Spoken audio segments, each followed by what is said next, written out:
What's up, everybody? I'm Doggie Diamonds. Today, I want to tell y'all a story. This is a rundown, but I want to tell y'all a story about the Cappadonna album that never was. So this is around, I say this was around 2003, 2004. Could have been between 2003 and 2005. My homeboy Digital Hustler hit me up. He says, hey, this is after I did the Milk the Cow video. He says, hey, Kev Brown wants to do an album with Cappadonna. You think he with it? Now remember, this is the blog era. This is when Nah Right is booming. Two Dope Boys is booming. On Smash is booming. Exclusive Zone. This was the blog era.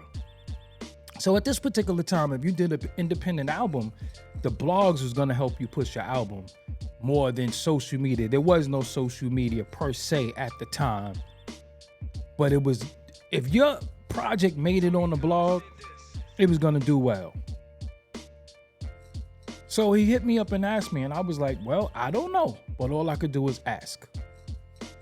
I hit up Loungin' Low, his brother. I say, yo, Lounge, I got this dope opportunity. It's this kid named Kev Brown, fire producer, that want to do an album with Cap. The deal is, this is an independent album.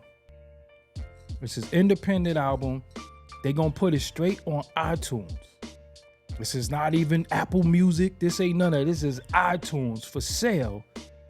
And they split the profit 50-50 from the album. Of course, they do the splits and do all the, legalities and all of that. He said, yo, sound like a good idea. I'll ask him. So a few days went by, didn't hear from Lounge. Spoke to my man, Digital Hustler,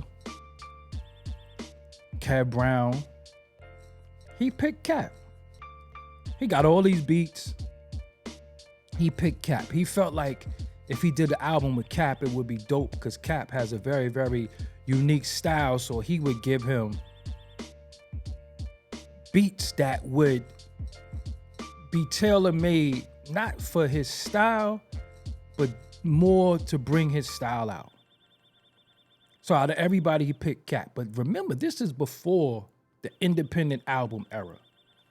This is when you didn't put albums out yourself. Not too many people was putting album out themselves. But I felt like the blogs would eat it up. You got Cappadonna from Wu-Tang doing a project with Kev Brown from the Low Budget family. He from DMV area.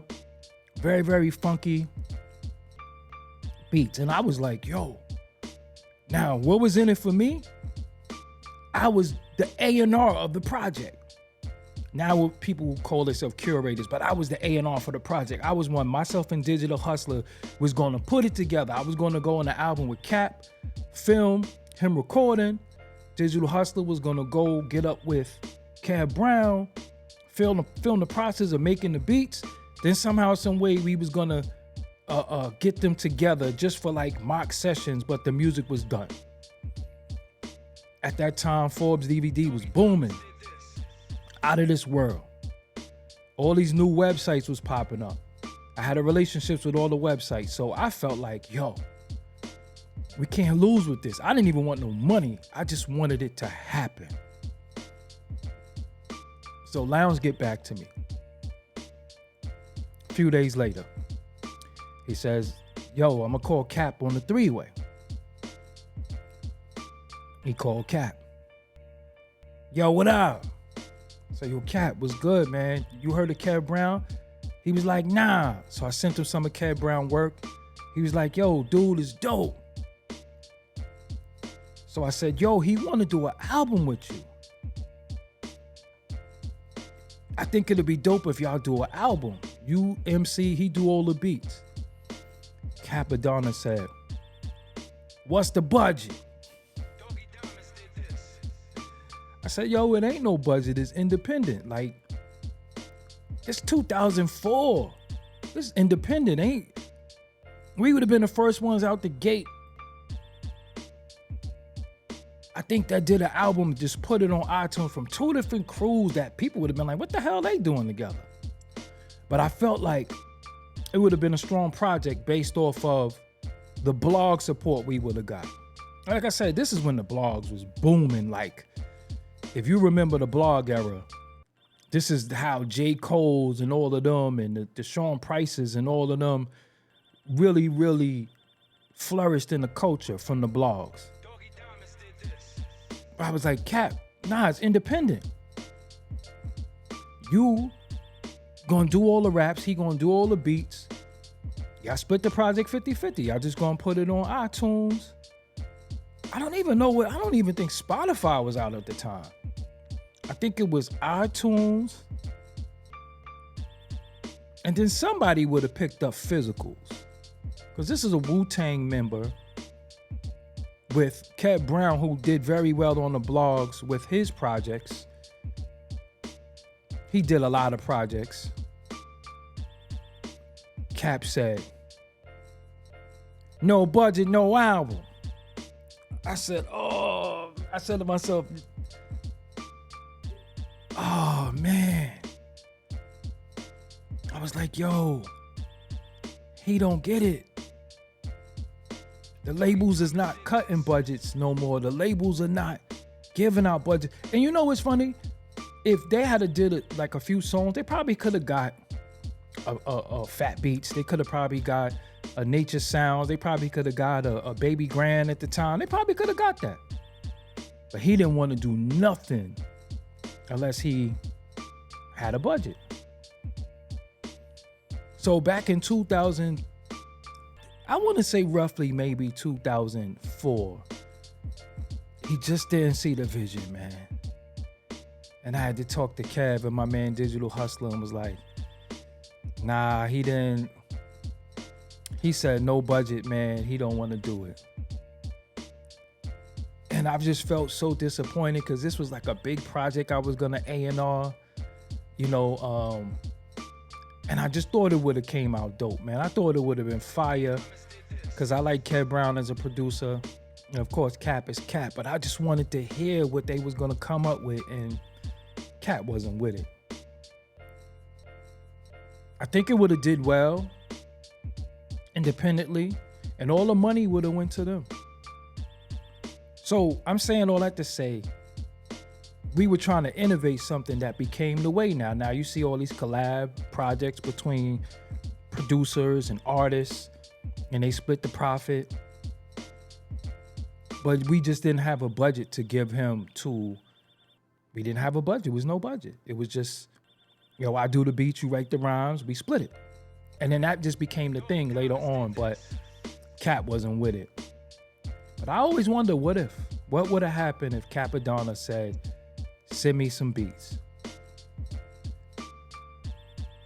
I think it would have been dope. Because I heard some of the stuff that Kev had for him, and I was like, woo! It would have been fire. But it was too soon for that movement to be popular like how it is now. Now you'll see certain producers that get together with an artist and they'll just say, yo, let's just work. That ain't work for me. So shout out to Digital Hustler Films, shout out to Kev Brown, shout out to Cap. And Cap just didn't understand that's where it was going. Many of them from the old school, they get a budget, they pay for studio time, they do it. But this is prior to you pay for your studio. This is prior to you record your stuff. This is prior to all of that. So I don't blame Cap because he didn't understand where it was going, where the culture was going. I always knew that the culture was going to be different. But I just only could say what would have happened if Kev Brown and Cappadonna did an album together. That's it, man. That's the end of my story. I'm gonna start telling y'all more stories about hip hop culture, my experiences. Shout out to Cappadonna. We went on to do Winter Wars video.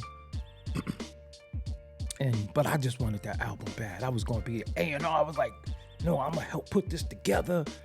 Me and Digital Hustler Films. Digital Hustler Films had Scratch Magazine at the time. It was just so much working in our favor to make it pop. And I think it would have. Like I said, I had the blogs on board.